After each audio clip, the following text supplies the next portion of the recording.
it's time to sample what has been Honda's flagship machine in their motorcycle lineup for some 30 years, the Goldwing. A lot has changed since the first wing was launched back in 1975. Back then, the naked wing with its smooth, low-slung, opposed four-cylinder engine invited riders to pile on the luggage and accessories before heading off on a tour. Over the years, the wing has evolved. The cylinder count grew to 6. Frames changed from steel to alloy, and luggage systems became fully integrated. Seriously, the overall history of this bike refinement has been startling. And this year, Honda proved that they were far from done, adding heat to the grips, the seats, and the passenger backrest, plus, if you want it, heat for your feet. The stereo system also got a boost. And then there's the GPS. Yep, that's right, GPS, similar to the type found on a lot of new cars these days. This system will direct you to pretty much anywhere in North America without you ever having to open a map. And now Honda has announced that next year the wing will come with an optional airbag. A development that compelled me to ask journalist Colin Fraser, is the wing slowly morphing into a car? So Colin, if we look at the Goldwing after 30 years of development, what is the one enduring factor? What has kept it alive all these years?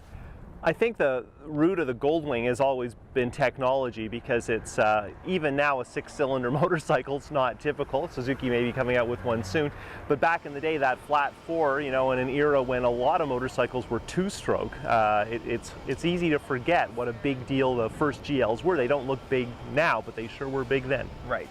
And you mentioned that motor. It seems to me every time that I talk to a journalist about this bike, even an average rider, they'll come back to the motor. Well, the engine is the key, and Honda are very proud of their engine technology. Flat 6, it's a unique design, but the flat 6 isn't a gimmick. The flat 6 obviously allows a whole different kind of performance. This is not a particularly high revving motorcycle, but it's a very torquey, powerful, easy to use motorcycle. And of course, they've refined it from being sort of very touring oriented towards sportier, a little more performance, a little more fun in terms of the riding experience. So the Goldwing, although people are often intimidated by its size, people who haven't ridden it, in fact, it's a very balanced, easy to use, powerful, fun motorcycle. Have you ever thought at any time that it's getting long in the tooth? No, because they keep tweaking it, and the good news has been that there's a little competition in this class. For a while there wasn't. So when BMW got aggressive in the marketplace, Honda got aggressive in their response, and we got the alloy frame and all those other things, and now we have a bike that handles really well, and now they're fleshing out the rest of the package. Not that it was a weak package to start with, but it's really polished up, pretty shiny at this point.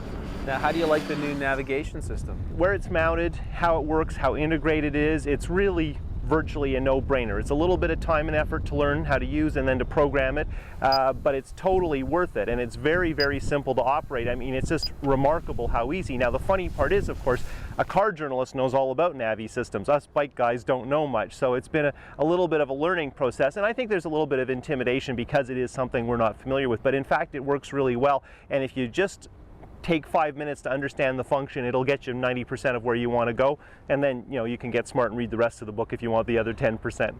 The more they keep adding things to the vehicle, like now we're talking about a very stepped up stereo system. We've got the navigation system. They're even talking about an airbag for 2007.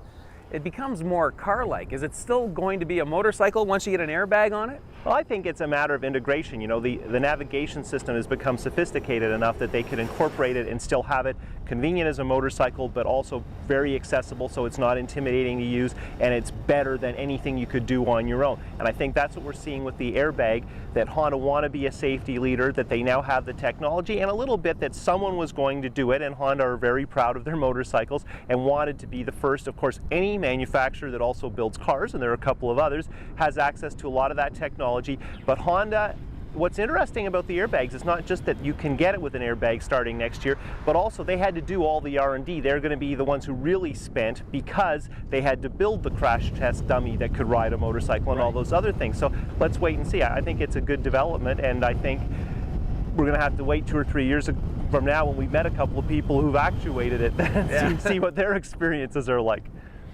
bottom line, it'll still remain a motorcycle. Well, I think it's wrong to consider that because the technology drives the Goldwing that it's less of a motorcycle or less accessible. We can't all fix our car or our computer or our phone, but if we can use it and it doesn't break down a lot and it enhances the experience, then it's good all the way. And I think that's where Honda is with the Goldwing, but it's always been about technology. And you see the early pictures of that very first bike, it seems like a very simple motorcycle now, but at the time it was a lot more earth-shaking than this thing is.